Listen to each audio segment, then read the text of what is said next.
Todd, thank you so much for being here. It's amazing how people will take the time out of their day to come and talk about things that are important.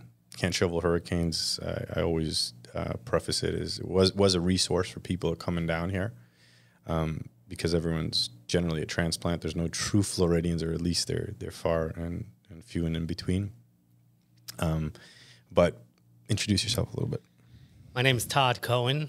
I am 50 years old on the dot. On the dot? Is it today your birthday? No, but I mean, I am 50, the round number of round numbers. You know, I hope to get to anher one, but 60s are midway point. 50 is not promised, but it's achievable. 100, which I have a grandmother who was 103.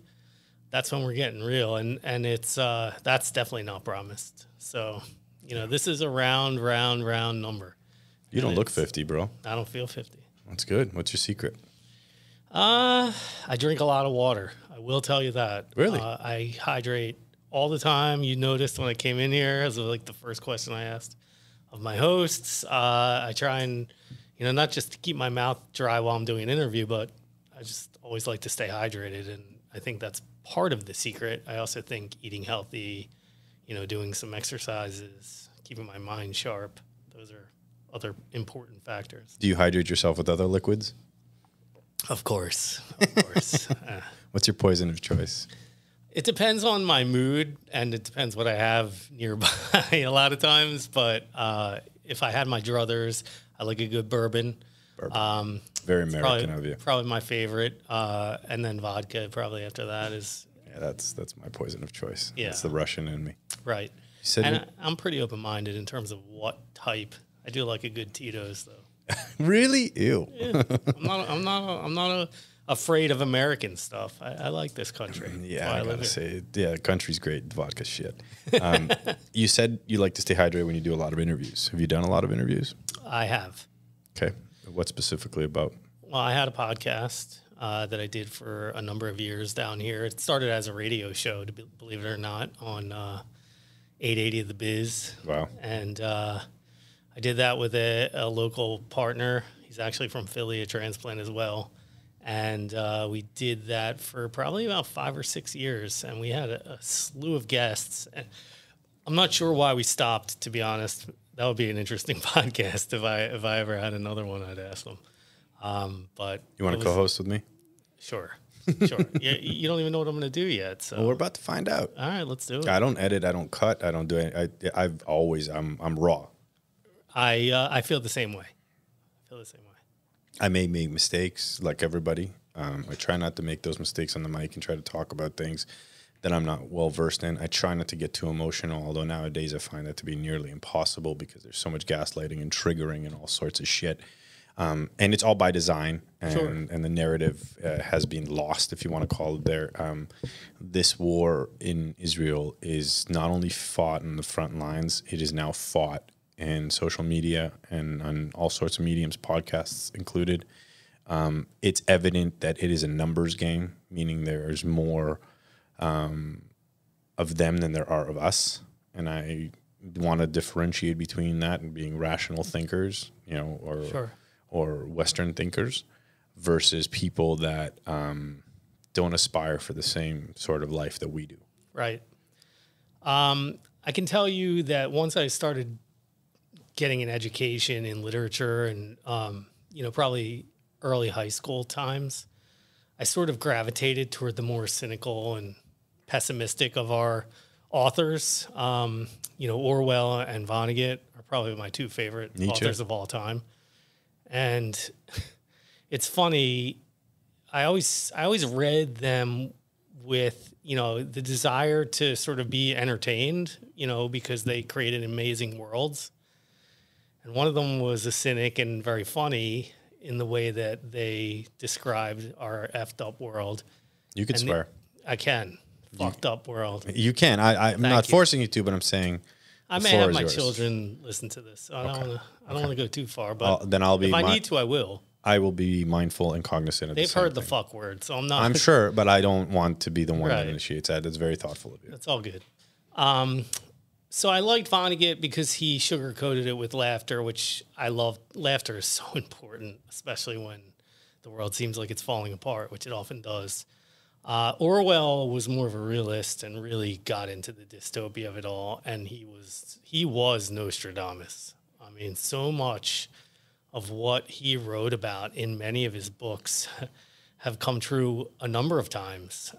You know, I mean, some of what he wrote he was writing about what he saw, so it was easy. Right. Wow. You know, with the Iron Curtain and communism and everything else. But some of what he wrote, you wake up today and you're like, how did he know? How did he know that, you know, the media was going to be like this? How did he know that the government was going to divide and conquer? How did he know that there were going to be sort of code words and, you know, Big Brother's always watching and everything else one. It's uncanny, but the two of them nailed it in their own respective ways throughout their oeuvre. And, you know, I still look back at that as my true eye-opening experience to how others could see our world and sort of try and make sense of it and warn people who read about the dangers in an interesting way. And so I love to write. You know, when you came in here, I showed you that I wrote a blog. Right. I don't roll on Shabbos. It's sort of taken from my favorite movie of all time, which is The Big Lebowski, and, you know, written by two Jews. And I love to write. I do. And that's where I channel a lot of my feelings. Do you find it to be cathartic? I do. It's how I go deep. It's how I wrap my arms around just the shit show of a world that we live in on a daily basis. It's how I find humor. I can be funny, and I try to be. But at the same time, there's so much going on all the time, and it's hard for me to process. And so the best way for me to do it is to sit down and collect my thoughts and write something thoughtful. The second best way is to do what we're doing right now, and that's to talk.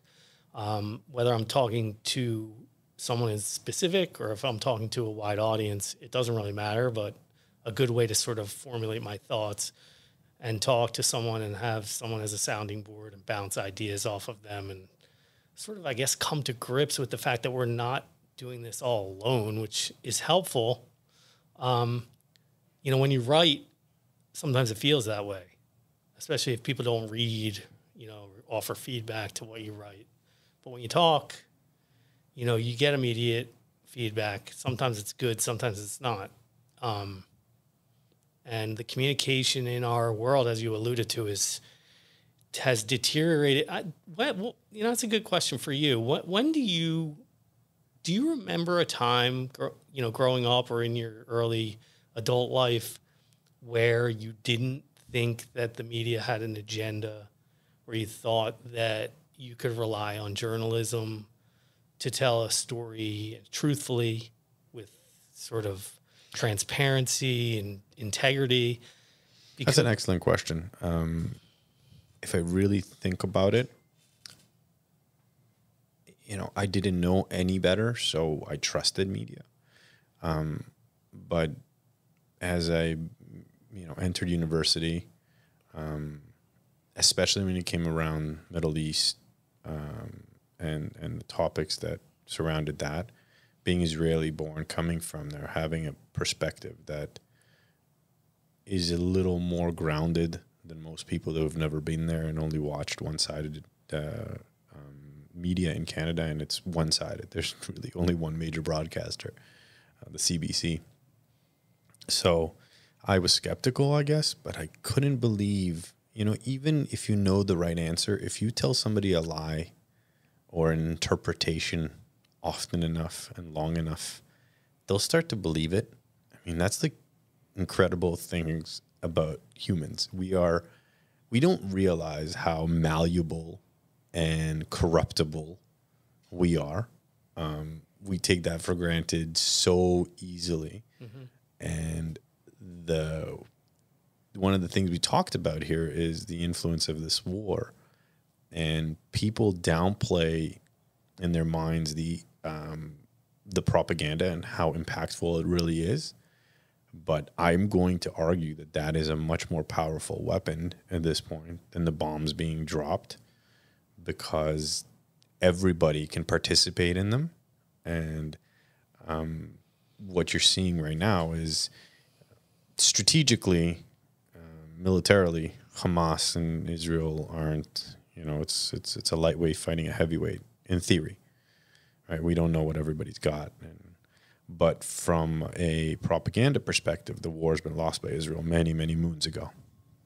Right. So to answer your question, I guess I've always been a skeptic, but now I think the mainstream media and the effect of COVID and what it had on my impact on my family and people around me, I have zero trust in it. But what you can actually see for the first time transparently is who's skewed where. Fox is in one way, CNN is the other way. What they're trying to peddle and sell to and what they're doing. So at least now the level field has been played out in a way that you at least know where everybody's camp is. Right. But that's not it. I mean, there's so much more nuance and so much more, many more players on our media landscape. Sure. A lot of it's because of this. Well, this is the phone. Game changer, I'm holding on my phone right now. I mean, the internet really was the big sort of foray into it, allowing people of all walks of life to have some sort of voice with social media and even on chat pages and Reddit and this and that and the other.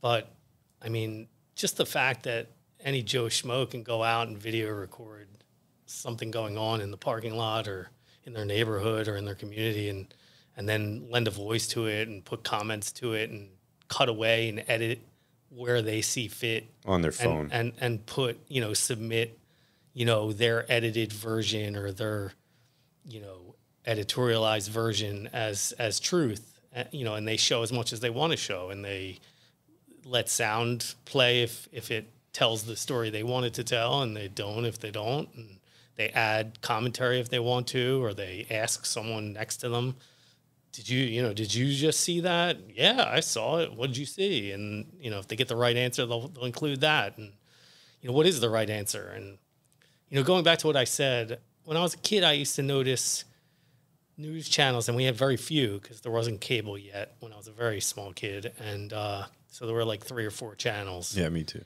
But they all had a different sort of bent.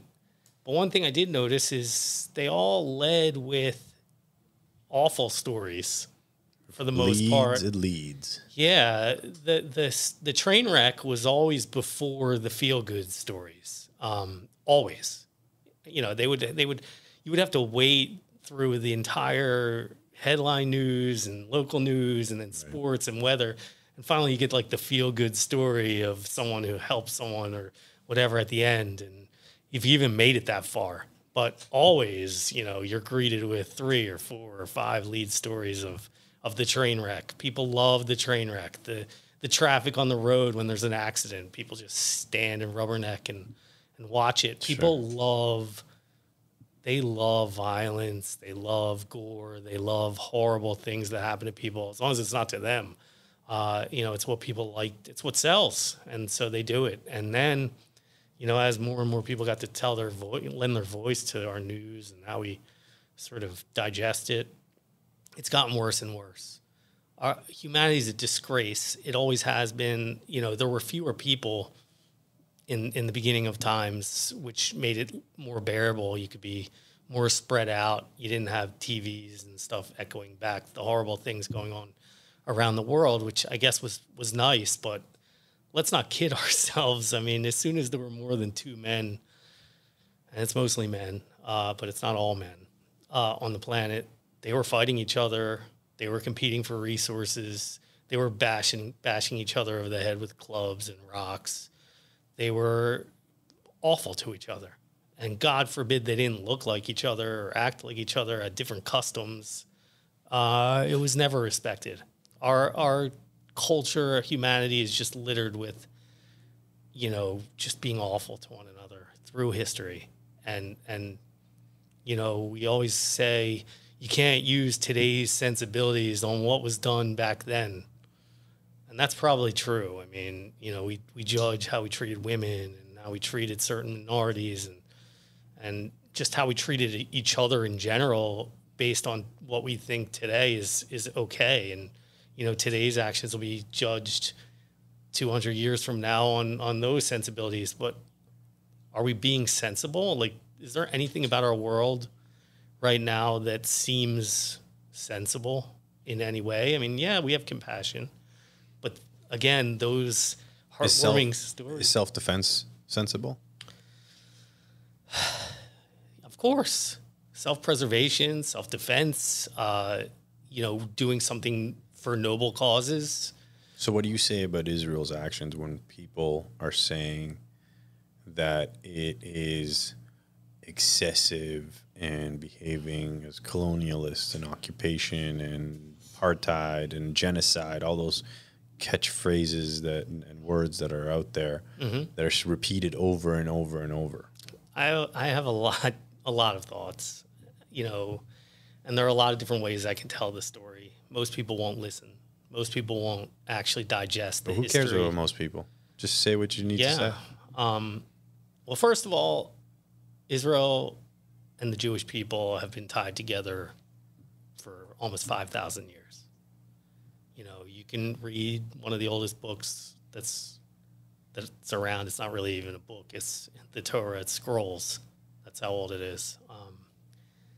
And you see mention of Israel pretty much repeatedly throughout. You hear mention of Jerusalem repeatedly throughout. For other groups to tell Jews, especially other groups whose whole, religion and belief system came after Judaism and also was a fractured segment of people, that sort of banded off from Judaism. Christianity, when you talk about Christianity, it was actually a Jewish man who, decided to sort of dissent and have his own views of what was what. But they all descend from the same region of the world. And, what happened there, who's right, who's wrong, there's no right or wrong when it comes to religion. There's only right or wrong when it comes to humanity. And since the dawn of time, people have been persecuting other people for having a different belief system than them. And that's right there is, it's rule number one of what you shouldn't do in a civilized humanity, like in a civilized community. And it's been done over and over and over again. And primarily the victims have been the Jews. And, why do you think that is? So there's a number of reasons. Number one, these people can't be right if we're right. So if all the people who follow Jesus, if they truly believe in their heart of hearts that Jesus was the Son of God and that he was right and that the Jews before him were wrong, then us staying around to continue our story in the face of Jesus saying, I'm sorry, this is the bigger and better new thing, doesn't fly with that. You know? But I don't think that's an interesting interpretation. I don't think that Christianity has that sort of perspective. I think that it has the perspective of this was where we started, we upgraded, like we're the new version. Okay, but you do realize that before, 700 AD, Jews were persecuted by Christians more than anyone. That's why I wanted to start with that. Right. Okay. So okay. I can understand. I'm being very careful with how I do this because, look, people are fragile egos, fragile. I'm not trying to attack anyone's belief system. Oh, I don't think you are. If you're going to speak to an opinion based on fact, for sure. I get it, but that's why I'm asking you. I don't understand it. I mean, Christianity, the blood libel and the fact that the Jews orchestrated the death of Christ and were complicit in that, or that they helped the Romans, or that they did. I thought it was the Roman Catholics. Of course it was, but that doesn't. Listen, nobody who's persecuted Jews throughout history has ever let facts get in the way with their good story. Okay? Facts don't matter. They don't matter today. They matter less today than they ever did, frankly. I don't know how we got there because we have way better capabilities of actually that's an easy one. Evidence. With social media especially. Sure. You just keep repeating the same thing over and over and over and over and over, and then eventually it becomes fact. And people are lazy.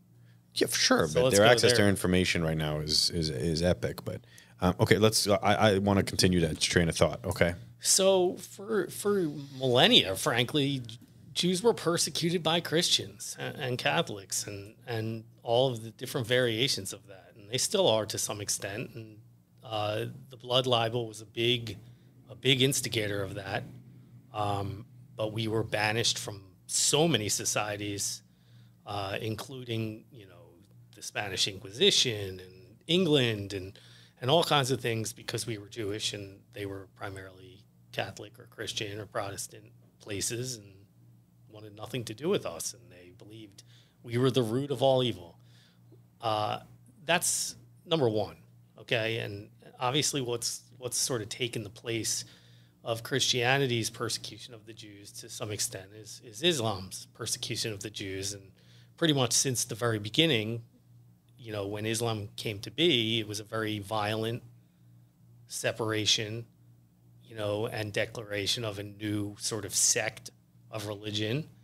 And they murdered a lot of Jewish people, in the times of Muhammad. And that has not ceased throughout humanity.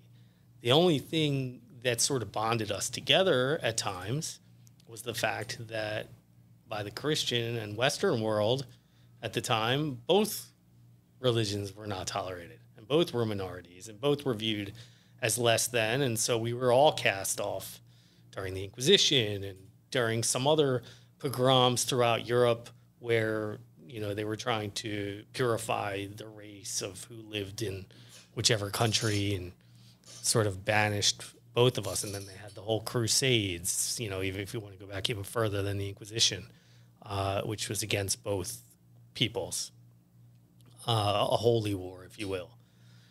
So we both were persecuted, and sometimes, two persecuted people, no matter how different they are, can come together and sort of join forces together in some ways by finding something in common. And our commonality there was that we were treated as minorities and less than. And that's where you sort of found Jews moving back into where they originally came from in the diaspora, which is all of the Middle East. And Jews had huge populations throughout all of the countries that we now know of in the Middle East, starting before there were borders in a lot of those places. During the times of the empires that ruled them, Jews had dynamic and thriving communities in what is now known as Iraq and Iran and Syria and, all over northern Africa. And all of those populations, as you well know, and as people who have done any reading know, have been cleansed. And were being cleansed even before there was Israel, but certainly since Israel came into the neighborhood, there are came back into the neighborhood. That is a very important word. So let's talk about that. When Israel was given statehood, people always think, they talk about these arbitrary dates like 1947 and 48. But the Zionist movement was alive and well in the 19th century, in the 1800s. That's where it started. There had been a proposal through England and others to have a Jewish state or a Jewish nation in the Middle East from back in that time. It's where Judaism started. It's where our one holy city was located. It's a very important region for us as a people, and it's been in the works. And then obviously there were a lot of great upheavals in the world, which, the World War I era, which didn't, it sort of ended the Ottoman Empire and stuff like that. And in its void, in its vacuum, the Western powers, as they usually do, sort of take over and sort of try and bring order to the chaos that, great occupiers, once had in a region. That sort of fell to England after World War I, and so England had a presence in the region, and they had you know, I guess they used ancient Roman verbiage in calling the Mandate of Palestine what they called it. You know, that region became known as Palestine because the Romans who conquered that area, you know, before Christ, they came and they expelled the Jews, and they you know, took over it, and it was sort of an inside joke because the Philistines were a big group that inhabited that area, and the Philistines were not looked upon favorably in history, and so they named it Palestina. And that was a Roman word, Rome. Nothing to do with any of the people who were indigenous to that region, not one of them, but that's who named that area. That's the one thing that when I talk to people that look at a snapshot of history that they probably learned on TikTok, because they don't want to relearn anything, but I have given them the benefit of the doubt that all they've seen and heard is, you know, a snapshot of what they've heard over the last, you know, 40 years or so, is the Palestinians make claim to Israel and everything via naming convention. And that's where it ends. Right. They're Jordanians, or they're Egyptians, or they're Lebanese, or they're Syrians, and they are a conglomerate of them all. And another piece that people forget in modern day history compared to the conversation that we're having today is Yasser Arafat attempted a coup in Jordan in the early 70s. And the name Black September came from the September month that King Hussein single-handedly murdered like 30,000 Palestinians that tried to do what they are doing now in Jordan. Mm-hmm. So he sent them on their merry way after slaughtering, you know, about 30,000. I might be butchering the number. It was something ridiculous. It's more than every single war with Israel combined at this point, but attempted to do the same thing. So that's modern day history that people choose to just glance over and ignore. But the Middle East, you know, since before Britain did what it did, but certainly in modern times, there has not been a moment of peace, not one. Yeah, it's a tough neighborhood. And so, you know, the Israeli-Palestinian crisis or challenges or whatever you want to call what has gone on with these two entities. Is it a crisis? I mean, now it is. Today, it's a crisis. All right, let's Was it before? Let's play the what if game. Okay. Let's say Israel didn't have any of this media, UN, you know, pressure on it. Would this situation have already been done with? I don't know. It's hard to say because I feel like in some ways the Russian-Ukrainian situation gets a lot less eyeballs and has been going on for an excruciating long period of time. But it's not really an apples to apples comparison. No, it's not. But it's sort of running its course, and they're heaving salvos at each other, and there's a lot of people dying on both sides, and it is what it is, and you know they get a pass because no one really gives a rat's ass about what those people do to each other. Sticking with the what if game. Yeah. When Israel is successful eradicating Hamas, and the cost that Jews and Israelis have already paid is already too. Okay. Not if, but when. And I don't have a doubt. Will there be still people with Hamas ideology around? Yes. Well, that's the question. So I'll throw that back at you. Is Hamas a real thing, or is it just the du jour terrorist hatred of Israel manifestation in that region right now? And then something else. I think it's both. I mean, you get rid of Hamas, you've got Fatah on the other side. You get rid of Fatah if you can. You got Hezbollah knocking its door, and there's probably 15 other between the Houthis and the other factions that are kicking around the world that are all going to. The difference is that not all of them are at your doorstep. So, going along those lines, and my question to you was, if Hamas is eradicated, do you think, and this is what I want to believe, that the people of Gaza will choose to actually normalize relations? I do not. I know for a fact, I know people who work closely with the people of Gaza from Israel. People think that everything is malevolent and everything coming from Israel vis-a-vis the the Palestinian people is evil and everything, that these, air quote, innocent Palestinian people, and there are some, and I don't know what the exact count is, but I can tell you that hatred is taught, and it's taught from a very, very, very young. It's going to take a long time to undo. The houses, it's taught in the homes. You notice all these murderers, the first people they call to brag about how many Israelis and Jews they kill is they call their dad to brag. I killed these infidels. I killed the Jews. And I'm sorry for my horrible accent. But, I mean, that's who they call. They're so proud because they were taught from the time they were able to understanding whatever language they spoke. Arabic. Yeah, but not all of them. Is that it? That all they teach? You know what? That is stupid of me to assume that, because you look in what's going on, even the United States and Canada and other places. You got the river to the sea chants. Now it's jihad, and we want all of it, and that's taught in every different language and every different. Yeah, okay.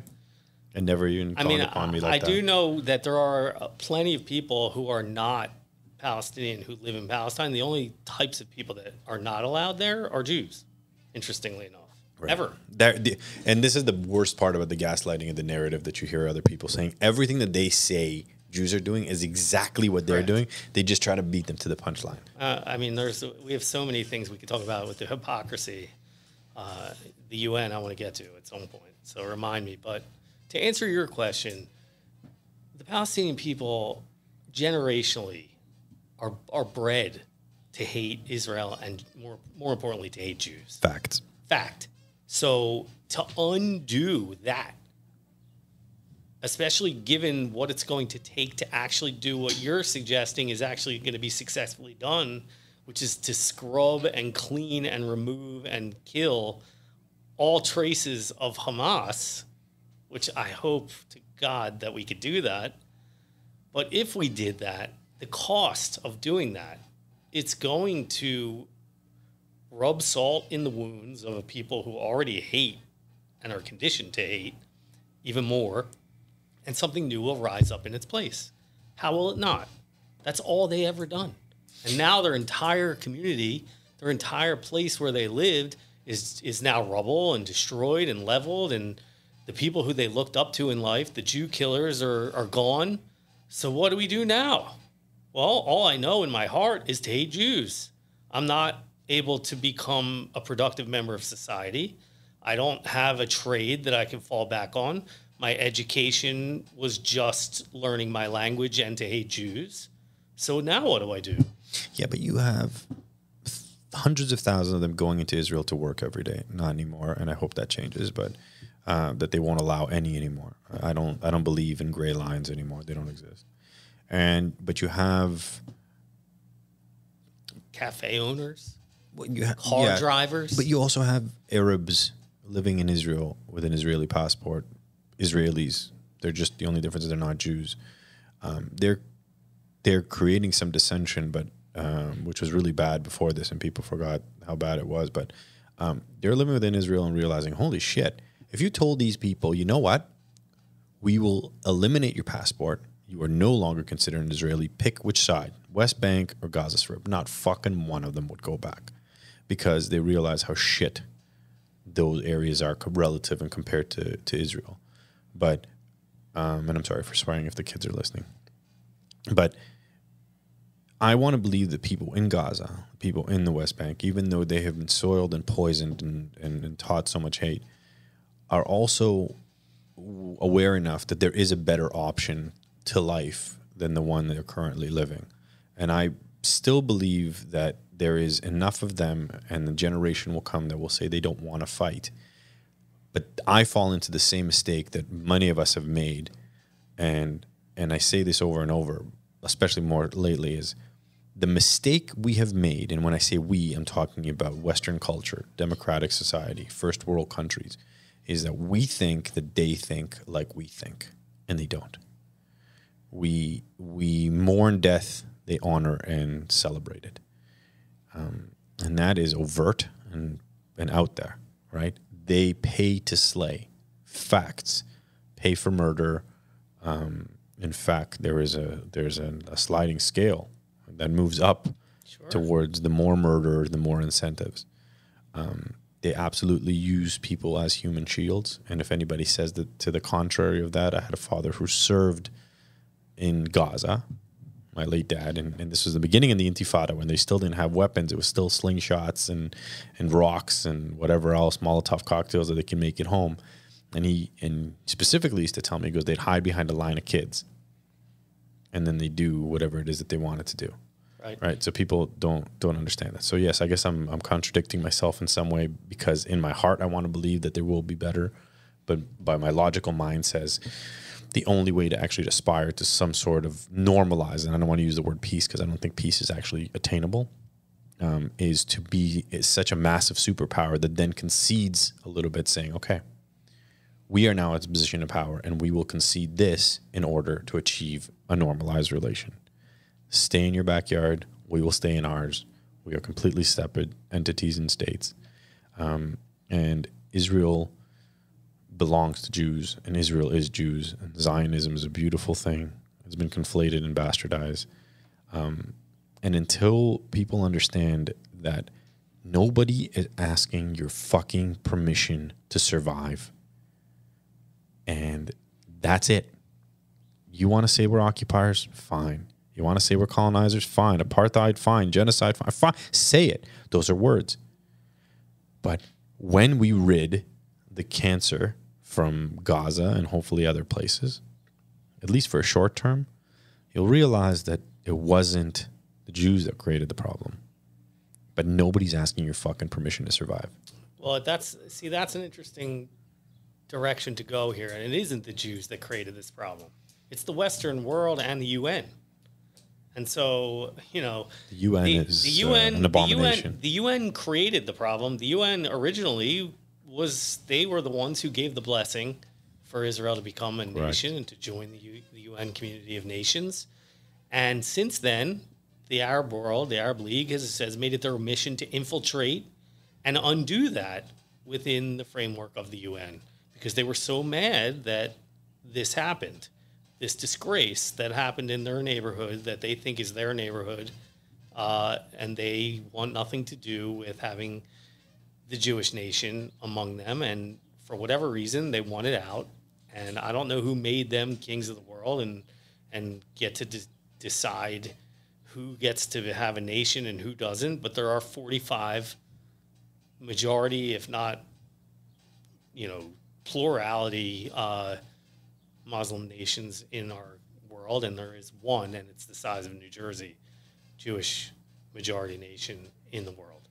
And that Jewish majority nation has a larger swath of non-Jewish people, including Arabs and Christians and Druze. Can I ask you just to sit up, because I keep hearing the chair in the background. I'm sorry. I hate these fucking chairs. Okay. Well, we'll get them new chairs when I make our first meeting together. I didn't want that to dilute the point of what you're making. I apologize. It's all good. The UN, is now a joke. The UN is the most hypocritical, entity in the entire world. They have two arms that literally are there to help those less fortunate in our world. One of those arms, and they're of equal size and equal monetary power, if you will, in terms of what they get, in terms of their donations from the member states and their general ability to help people. One of those entities works with the underprivileged and poverty-stricken people of the entire world, and one of them works just with the Palestinians. And I don't understand. I don't understand how this abomination of a crisis, got into a situation where these people have been elevated to the point that they're worth more effort and time and money from the entire world than the rest of and there are tons. I mean, I don't know if you've traveled the world extensively, but there are people that are way worse off in our world from a monetary standpoint, from a sanitary standpoint, from a not having somewhere to sleep and warm food to eat than these Gazans will ever be. And need more money and more medical professionals and more aid and more boots on the ground to help them. But these guys have an entire arm of the UN dedicated solely to them and their cause. There are more call-outs by the UN Human Rights Division of Israel than there are of all of the other nations combined. I think the last thing I heard is the past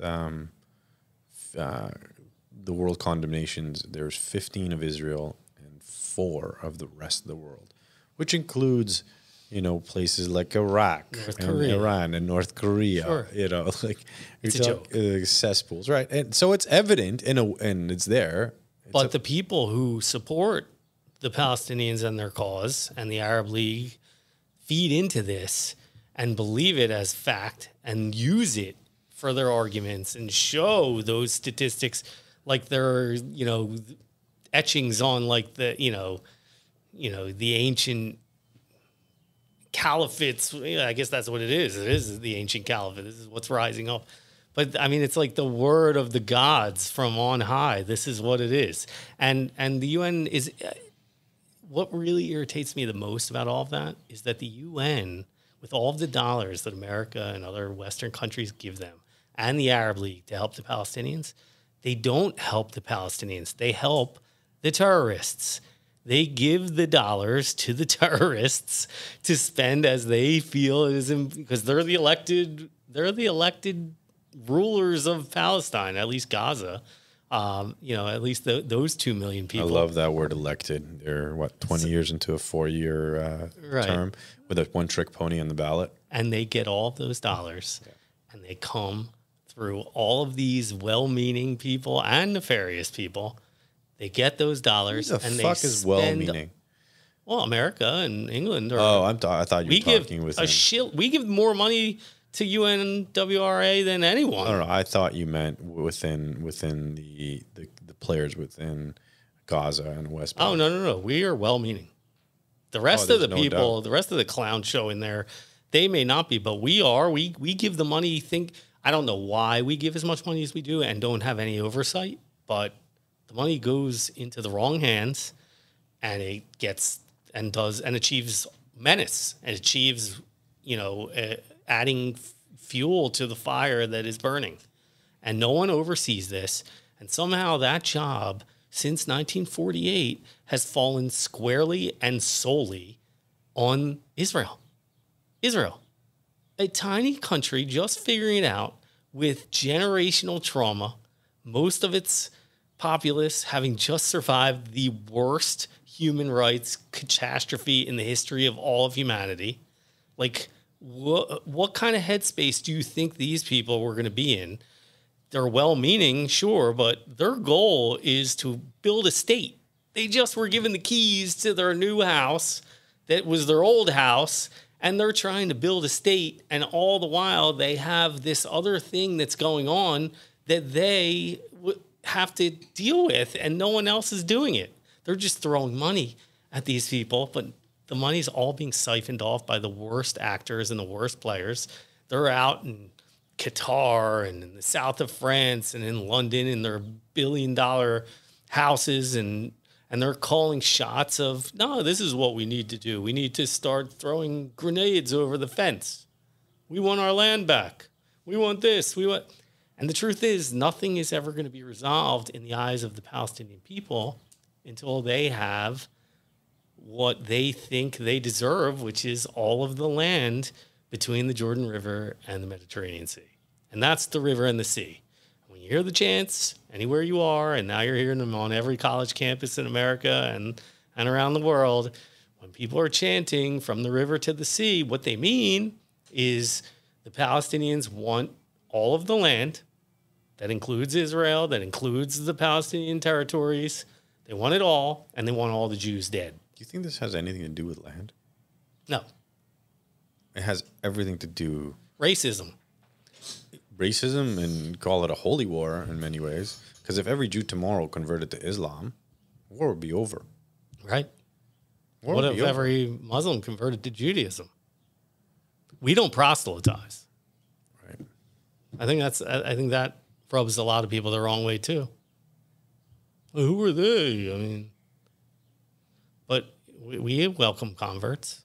There's a big process, right, to do it, but we welcome them. Right, to live halachically, specifically. If you want to do call it a conversion, a proper conversion, you have to way by way of halacha, which for people that don't understand, you have to live by the path, a religious life. So we've talked a lot about history. Do you mind if we take a detour and talk a little bit more personally and Sure, get a little emotional now? Because hit it. We got a few minutes. Giving the history lesson is great and all, but it's a background, and people really should do their own work. Just like the research they did about the vaccine during COVID, like do their own research. Right. I have my air quotes up again, but no, I mean, they really should do the work and learn Anyway, I woke up Saturday 3 weeks ago. Tomorrow, I guess it'll be exactly 3 weeks. Reading all of the news stories and the posts and on social media, and I have a lot of family in Israel, so they were up already. They're way ahead of us time-wise. 7 hours. And so my entire WhatsApp chat was filled with blew up the horror and pictures and everything that's going on that they knew at that point. And in some ways, I'm a 50-year-old man, and my innocence was stolen from me that day. Maybe it's not my innocence, maybe it's my naivete, but I called it the bubble. It was burst. I am a grandchild of Holocaust survivors. I am a first-generation American. My mother was born in a DP camp in Germany after her parents reunited. My grandmother, my maternal grandmother, was one of 9 children, and she and her youngest brother were the only 2 that survived, including all of the kids and spouses of all of those people. At the time, my grandfather was one of 5. His sister, closest to his age, survived, and all of the others, including their spouses and children, were killed. Their parents obviously were killed, and so many cousins, and there's just giant forests missing from my family tree. It's not just branches; it's like huge logs and other trees, neighboring trees. I grew up knowing everything there is to know that my grandparents were willing to share. My grandfather was a little more of a sharer than my grandmother. She kept it in and cried a lot. But my grandfather would only tell boys. He wouldn't tell his daughters. He wouldn't talk to his wife. He talked to his son and talked to me about his experiences. So I know a little bit about that. And I studied it extensively from a young age. I went to Israel a few times, went to Yad Vashem, went to the opening of the Washington Holocaust Museum, participated in the Shoah Foundation run by Spielberg in getting survivors to tell their stories before they passed so that they wouldn't be lost. I now volunteer as a docent at the Miami Holocaust Memorial. I give tours to schools, Jewish schools, non-Jewish schools, and to programs and to communities that come down, and just one-offs when I'm available. I think it's so important to discuss not just what happened in the Holocaust, but to discuss hate in general and how important it is to stop it and to call it out and to report it and to make sure that something like that can never happen again. And so on October 7th, when I got word of what was happening, I was in disbelief and sad and had that existential dread feeling that has not gone away and really has only intensified the last 3 weeks. And as I found out more and more of the horrific things that happened that day and why, and he said, she said kind of stuff, and the blame game of how this could possibly happen when there was such a strong security presence and along the gate. It just started dawning on me that, you know, things like the Holocaust could happen again. Even though I thought, you know, I guess I always knew they could. And, you know, it was sort of tongue in cheek, like that we need to call things out. We need to know what happened and know your history to prevent it from happening again. But like to that extent, could it really ever happen again? I mean, now that we had Israel, wouldn't that stop it from ever happening again?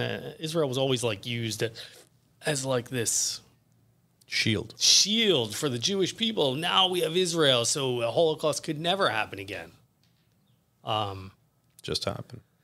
Well, it didn't just happen, but what did happen is that not only did atrocities on par with, and in some cases worse than some of the things happening in the Holocaust happen on a day where more Jews were murdered than any day since the Holocaust, but the aftermath has been a living nightmare for Jews everywhere throughout the diaspora.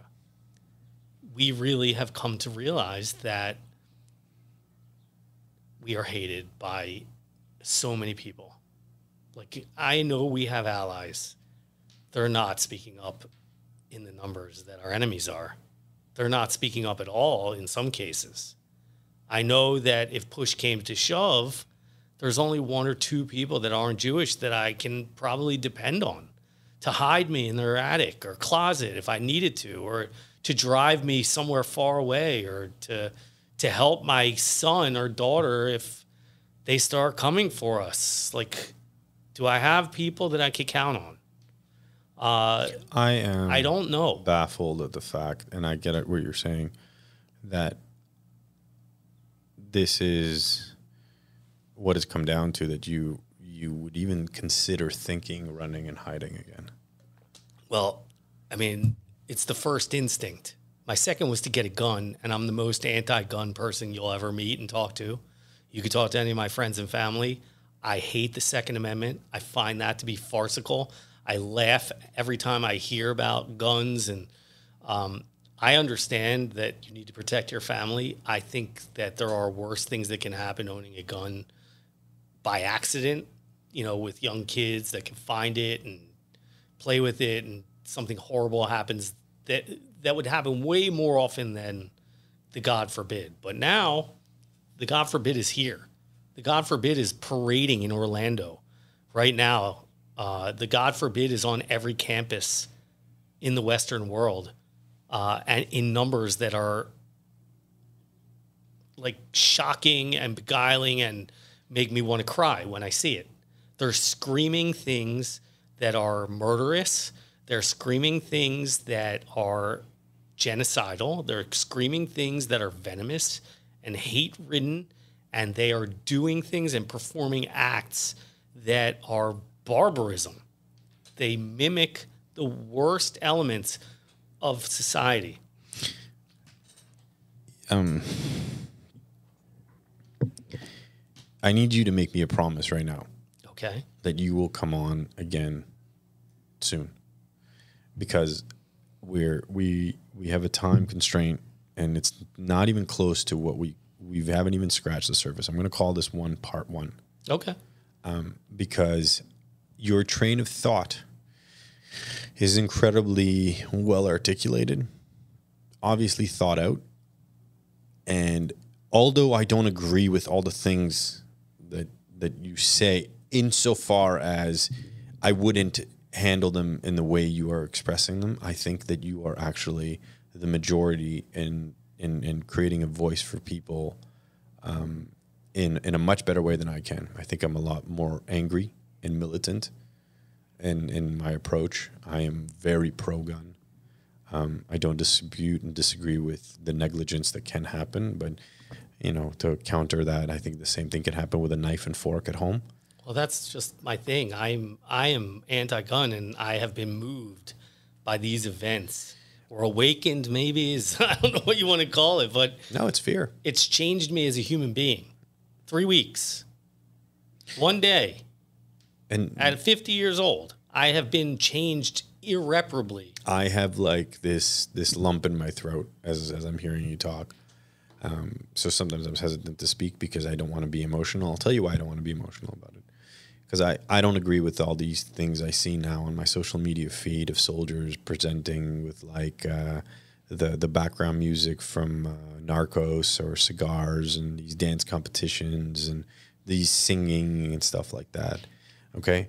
We are soft and have been softened for the last 50 years or 80 years since the Holocaust, you know. We are a pushover generation, and I'm talking about the Jewish community, where the other side has hardened themselves with their hate and venom and let it course through their veins to the point that they are prepared, and we are still singing and dancing, and I don't fucking buy it. I hate it. But they have also used the media and social media like a masterclass. Oh my God! I mean, and the irony is that they say we own the media, right? That is the irony. God forbid we say something. It's because we skewed the media, right? So they beat us to the punch, you know, strategically 10 steps ahead. But I'm gonna have to cut this one off only because I'm saying that this is part one. We are scheduling another one. I'm gonna put you up to it. I need a confirmation that you'll do this again. Okay. All right.